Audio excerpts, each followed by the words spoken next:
Oh yeah, we talking about Rachel in this one. Please like the video, subscribe, and hit the bell down so the ghost of the 13-month series doesn't get you and you can stay notified. No, I know Rachel is a contentious character, and I'm not here to tell you that I'm a Rachel fan or anything of the sort. I'm not.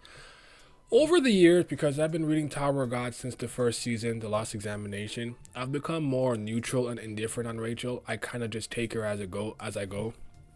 I see what it is that she's doing. I try to understand her motivations and thought process behind the action she takes, and I kind of adjust accordingly. But I can't say I'm a fan. I'm not rooting for Rachel, all things considered. But I've always found Rachel to be the most fascinating character in Tower of God, one of the best written characters in Tower of God.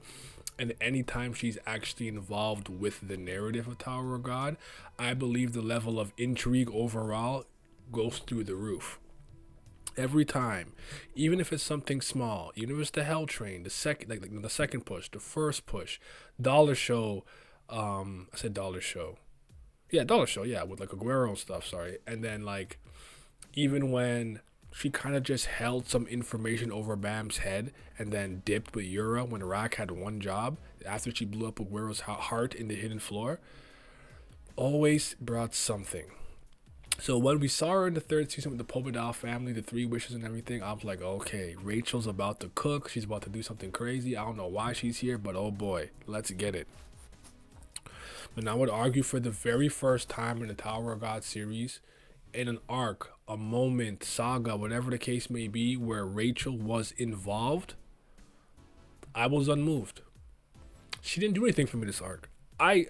It's not to say she didn't play with Aguero a little bit and maybe like scheme around and run around, but her and Yura just pretty much got used by Gustang to get to Enkidu. Okay, they had Huariun, great. Like, what did she really do? Like, think about it. Like, I'm not playing. What did Rachel do? What did she come to the great match and accomplish? I'm waiting. She just ran around with Yura, and then I don't even know where she's at right now.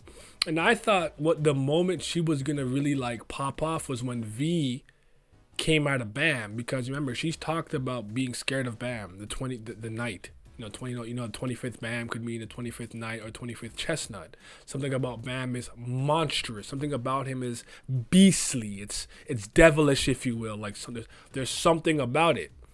And I felt like she knew or experienced it at some point when she was in the cave with him. So I thought at that moment when V was gonna like came through, I'm like, okay, now Rachel's about to like drop some knowledge, but still nothing. Even Yura took some chalice from the hidden floor and crushed it in the hidden door. See, like Yura did more. What did Rachel come in this arc and do? I saw you. Rachel is too good of a character for you to do that with her. Don't do that again. if you don't have something good or cool, underhanded, devious, schemy to do with Rachel in a specific arc, don't bring her around here. Keep her off screen, keep her away, and then you bring her when she has something underhanded to do. I didn't like it. It's like it ruined her like perfect record of showing up, and I'm like, oh snap, here we go. What she about to do? And for the first time, I'm like, wait a minute, why is she here? So that's it. That's all I wanted to say. I'm disappointed in that one portion of Rachel's character showing up, but I do think I think it's an outlier case. I don't think this will happen again or be the norm moving forward. I think that Rachel will do her thing, but yeah, this wasn't it. Let's try again. Yura stinks, by the way. Yura's worse. Think about it. Yura's worse. I like not as in she didn't do more this arc. Like Rachel's better than Yura, and Doan.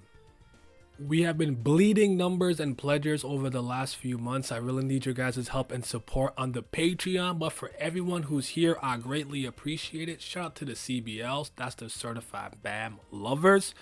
Also a huge shout out to the Priests of Fire, second tier. Best Brilith Gang. Could be the real CBLs. And a huge shout out to tier 3, the 5th Zen Gods. Shout out to Big Chief, Gray, Johnny Rogers, Katan, Lucky Roo, Uzaka, Scobe, Simi, Zyler, Scotty, Big Abdel, Agrona Vitera, your support is greatly appreciated. The other day, I was able to eat some sugared grass that was frozen like popsicles. We moving on up, people. We eating good now.